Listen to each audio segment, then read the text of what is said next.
Network. Subscribe, share, Kami sakaleessa halkan jimadaatti bari'uuf jiru magaalaa Baardaatti haleerra rookeetii raawwachuun jiraattonni bulchiinsi magaalichaa ibsaniiru. Barii kaleessa sadaasa 10,2013 halkan qixxeessaa torbaaf walakkaa booda dhukaasni rookeetii dhagahamuu mirkaneessee ajajaan olaanaa humna qilleensa Itoophiyaa Meejar Jeneraal Jilmaa Mardaasaa waa'ee haleellaa rookeetii raawwate raadiyoo shaggariif akkanaan miidhaan dhaqqabe hin jiru jedhan. Dabalataanis iddoo xumuraa waan ta'eef garuu uummatatti dhukaasan. Garuu miidhaan dhaqqabe hin jiru bosona keessa kufe naannoo sana namni hin turre jedham Jeneraal Mardaasaa Jilmaa. Haleellaa raawwate kanaafis yeroo gabaabaa keessatti tarkaanfii deebii ni kenninaa jechuun dubbachuun isaanii gabaafame. Miidiyaan naannoo Amaaraa halkan sa'aatii 7:40tti haleellaan rookeetii Baahirdaar raawwachuu mirkaneessuun kan raawwates dhaaba naannoo Tigraay bulchu TPLF ta'uu ibse. Kanaaf gama TPLFiin deebiin kenname hin jiru. Miidiyaan naannoo Amaaraa gabaasatti haleellaan raawwatame miidhaan qaqqabe hin jiru jedhan. Haala wal fakkaataan torban tokko duraas gaafa sadaasa 3,2013 buufata xiyyaara magaalaa Gondar Baahirdaar jedhanitti haleellaa rookeetii raawwachuun ni yaadatama. Pirezidaantiin dhaabbata fayyaa addunyaa Teediroos Adaanoon himannaa isaan irratti dhiyaate haalan bal'ina oduu kanaa lalisaa sabaa akkatti aanu isiniif dhiyeessa. Dr. Teediroos Adaanoo himannaa irratti dhiyaate haalan mootummaa federaalaa fi humnoota TPLF fi amanamootaan jidduutti lolli ergaa eegalee bubbuluus qondaalli fayyaa addunyaa Dr. Teediroos Adaanoo turanii boodarra yaada kennaniiru. Qaamoleen hundinuu nagaa buusuu akka qabanii fi deeggarsa namoomaaf haala mijeessuu akka qaban waamicha dhiyeessaniiti jiru. Tibba weerarri koronaa vaayirasii addunyaa harkaa qabutti rakkoon waraanaa mudachuun fayyaa hawaasaa fi ni addeessa kan jedhan Dr. Teediroos lubbuu ba'aa jiruufis lammiilee baqaaf saaxilaman waytaan dhaga'u baay'een gadda jedhan.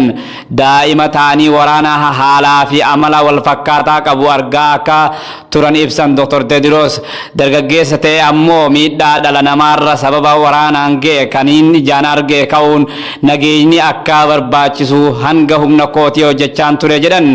Qaamoleen lameen waraana qabbaneessuuf nageenya buusuu qabu jechuudha yaada dhaabbanni biyyoota gamtoomanii dhiyeessan akka deeggaranis dhaamaniiru. Garee tokko qabatee deeggare jechuun komiin irratti dhiyaate soba jedhaniiru Dr. Teediroos. Garuu kiyya yoo jiraate daandii nageenyaati addunyaan martuu fayyaaf nageenya akkasumas ammoo nageenyaaf fayyaa barbaada jedhaniiru. Sadaasa 20,2020 kibba baha Oromiyaatti godina Baalee aanaa Gindeeritti fincila xumura gabrummaa cimaa mootummaa gabroonfataa Abiyyi irratti gaggeessaati jiran. Uummanni Oromoo yeroon tokkummaan itti kaanu ammaa jechuun fincila xumura gabrummaa gaggeessaa jiru qeerroon godinichaa. Hidhamtoota siyaasaa Oromoo keessaa tokko kan ta'e Shamsaddiin Ta'aa tumicha hamaa irraa kan ka'e gurri duuduun dhagahame. Bal'ina oduu kanaa akkatti aanutti isiniif dhiyeessina.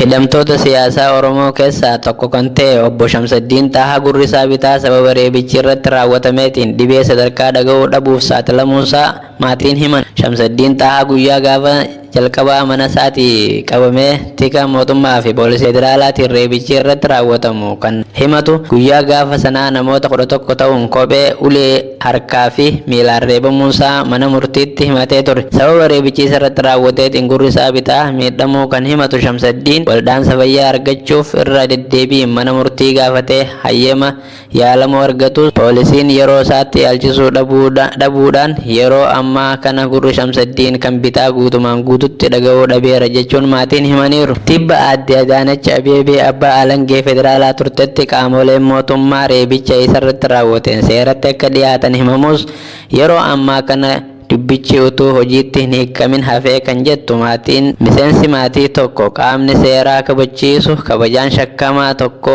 to'achuun utuu irra jiru nama shakkamaa ta'ee jiru reebuudhaan qaama hir'isuu isa taasisuun akkuma bara wayyaanee ammas hin dhaabbanne jedhu. Shamsaddiin Ta'aa hayyama manni murtii laateef itti fayyadamuudhaan yeroo garaagaraatti wal'aansa fayyaa argachuuf yaalus poolisiin erga dooktarri isaa mana yaalaatii ba'e booda waan isa geessaniif utuu carraa fayyuu qabu gurra tokko dhabee kan jedhan maatiin isaa yaalii ijibbaataaf torban kana yeroo mana yaalaa deemetti bu'aan qorannoo isaa dhiigni sababa akka malee rukutamuutiin keessoo gurra isaatti dhiigee utuu hin qulqulleeffamin waan tureef gurri bitaa miidhamuu kan agarsiisuu jedhan. Carraa wal'aansaa miicanii qulqulleessuu gurra lamaaniif yoo hin laatamin gurri mirgaa illee duuduu akka malu bu'aan qorannoo isaa hospitaala Kooriyaa irraa himame.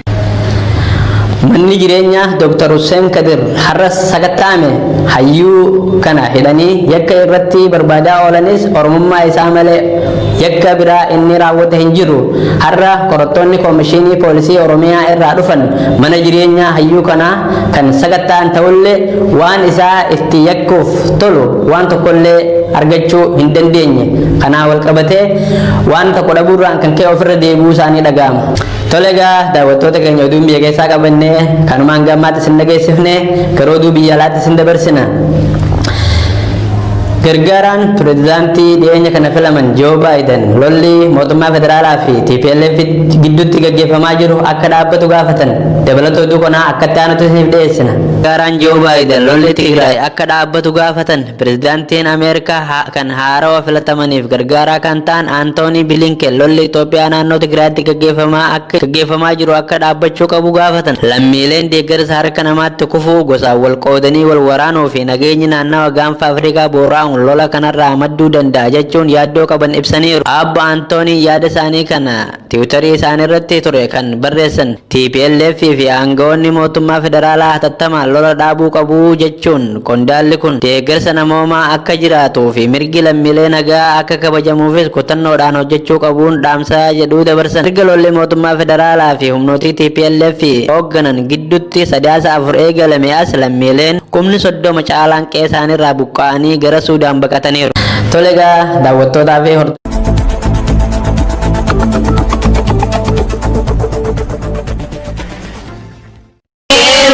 Media Network. Subscribe, share.